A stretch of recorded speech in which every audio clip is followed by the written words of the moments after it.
मैंने गोरखन को जेब से 5-5 हजार के 2 नोट निकाल कर दिए और कहा कि देखो जैसे तुम्हें समझाया है ना वैसे ही कब्र खोद देना। ये मेरा नंबर है, जनाजे से 2 घंटे पहले तुम्हें कॉल करूंगा, मुझे मिस कॉल दे देना। उसने चुपचाप मुझसे पैसे पकड़े, मेरा नंबर मिलाया, मिस कॉल दी और चल दिया। ना उसकी आंखों में कोई दुख था, ना दर्द, ना गम, क्योंकि उसकी रोजी रोटी कब्र खोदने से जुड़ी हुई थी। मेरे कदम मेरा साथ नहीं दे रहे थे कि अचानक मेरा पांव लड़खड़ाया और मैं कब्र के सरहाने गिर गया।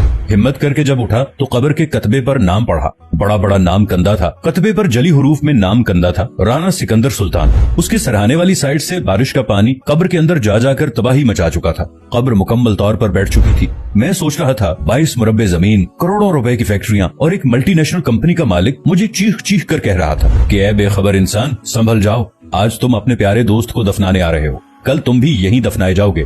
मुझे याद है कॉलेज के जमाने में दोस्त की फौतगी की झूठी खबर मिली थी तो भागते भागते घर पहुंचा। जब उसको अपने सामने सही सलामत देखा तो यकीन कीजिए आंखों से खुशी के आंसू निकल पड़े। बहुत लान तान की तो वो दोस्त कहने लगा, अरे मेरे दोस्त सुनो, अगर मैं फौत हुआ होता तो हमारे शहर की दुकानें इस तरह खुली ना होती बल्कि पूरा बाजार बंद होता।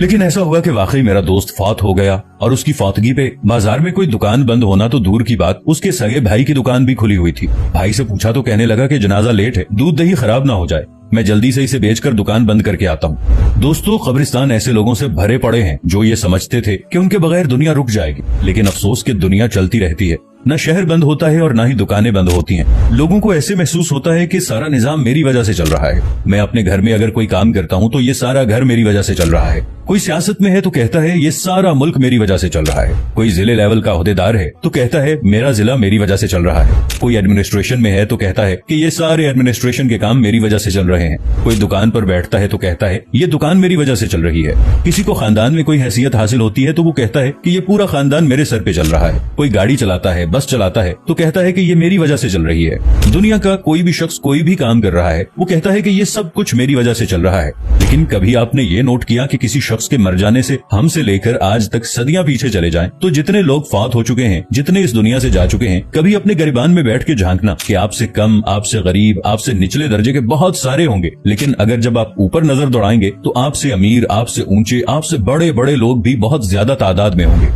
वो ये कहते होंगे कि हम नहीं होंगे तो दुनिया का सिस्टम रुक जाएगा, बंद हो जाएगा। लेकिन देखा कभी ऐसा नहीं होता। जिस इंसान की जितनी भी वैल्यू है वो इसी जिंदगी में मुहित होती है। इंसान ने इस दुनिया को छोड़ा नहीं तो इस जहान वालों ने भी फौरन उसे छोड़ दिया। हम अल्लाह करीम से दुआ करते हैं कि हमारे किरदार को इतना मजबूत बना दे कि हम यहाँ से अगर चले भी जाएं तो हमारी मिसालें दी जाएं, हमारे किरदार की बातें की जाएं। दुनियावी तौर पर तो कोई किसी की बात नहीं करेगा क्योंकि दुनिया नफ्सा नफ्सी का शिकार है। दुनिया पैसे के पीछे भाग रही है, आसाइशों के पीछे भागती है।